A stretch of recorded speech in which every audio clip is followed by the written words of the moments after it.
Welcome back. Today we are going to be installing this DRC tail light and tail tidy on my 2020 CRF250L. This video will be in three main parts. The first part, we're going to head out to the bike, disassemble everything, and make sure that the wiring colors on the instructions here and the wiring colors that we have on the tail light are correct and will match up. Then we'll be coming back in here to solder everything and get the connectors the correct way, because I did order the factory connector kit. And then the last part will be going back out to install everything and make sure that it works properly. So let's get to it. All right, a little bit of a change of plan. I just decided to remove the old assembly off camera, and I did make sure to mark and label any of these so I knew which one is which back on the bike. And the signals each have two single connectors. The green, I think, is ground. You can see that. And then I'm not sure what this one is. This might be the brown and green. That's probably for the tail light illuminator. In fact, sorry, the license plate light, and that's what it is. And then the green, yellow, and black here is for the main connector, which matches up with this. Now, what I don't quite understand is why they give you so much extra cable. It just seems kind of overboard and ridiculous. I really just don't understand it, because I mean, all you need is about 3 or 4 inches, maybe 5 tops. And this connector is 30 inches long, so I'm guessing that this is actually meant possibly for a few different bikes. I thought I saw somewhere on their website that this fits a few different things, which doesn't, again, that doesn't even make sense to me, because is every manufacturer going to have the same bolt pattern? Probably not. Regardless of that,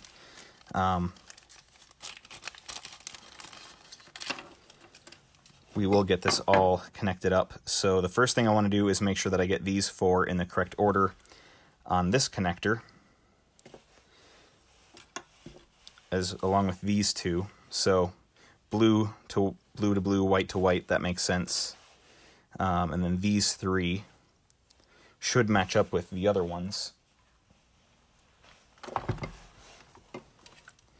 So it looks like on this pinout here, black goes to green, orange goes to the green and yellow, and red goes to black. And does that match the instructions? They're saying black goes to yellow, and I don't have yellow, unless they're counting that as yellow, but it's quite clearly orange. Then they're saying the green and yellow goes to the red, which isn't true. And then green goes to black. I might have to repin this connector if it doesn't match up with that one. Green goes to black, yellow to... It looks like they have the red and the orange here swapped around. The beauty of this is that you can always resolder it, so I'm just going to solder and slip the heat shrink on this, go over to the bike, check it out, and then come back here to make sure everything works. But I think what is clear is that blue goes to white, or blue goes to blue, white goes to white, so I'll get those soldered on first. I don't really like the idea of having all this extra wiring in there, but what are you going to do, right? Maybe I should just cut like this much of it off. In fact, what I might do is solder all these connectors on full length, make sure everything works properly, and then once I figure out it all works properly, cut it off, and then, yeah, cut it off to a more appropriate length, and then work from there. I also plan on using some hot glue to seal that up, because there's no way that that's going to seal from water. It's not going to happen. And I'd be willing to bet that the board inside of there is not conformally coated, although I have no way to prove that. I could take it apart, but I will not.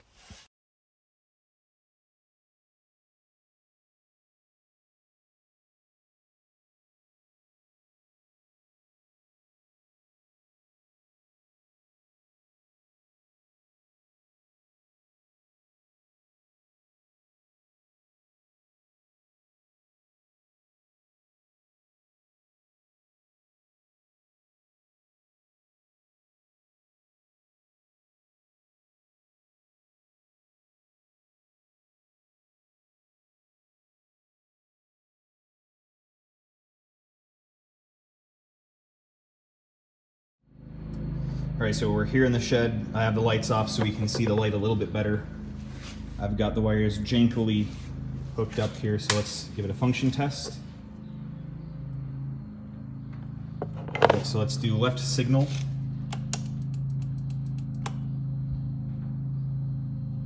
Right signal. And brake. Let's do right signal and brake, left signal and brake. So we have full function. So now what we're gonna do is shorten this whole lead to like maybe, I don't know, 8 inches or so, and then resolder these with proper heat shrink and a more permanent setup overall, because obviously this isn't gonna last 2 minutes. So let's go back inside and resolder everything up.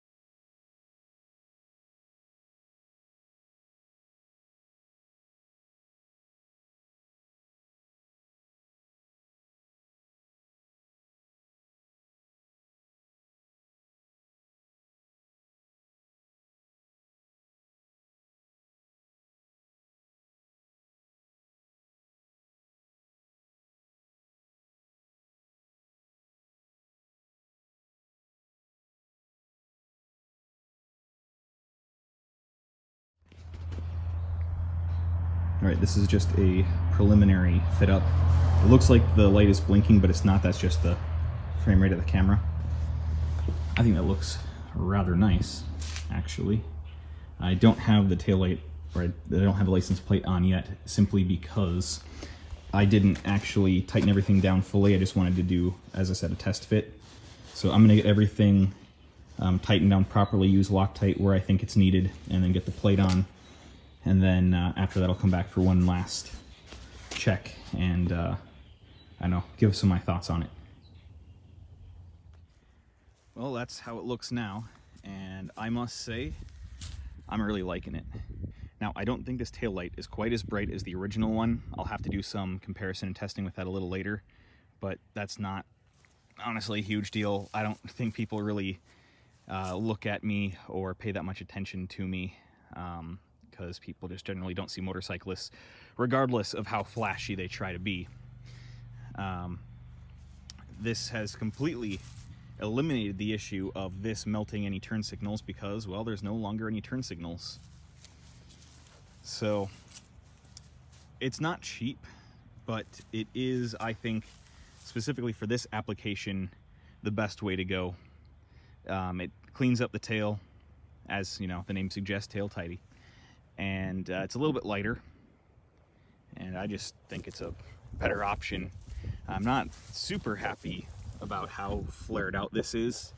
It almost makes it seem like you're trying to hide it, but whatever.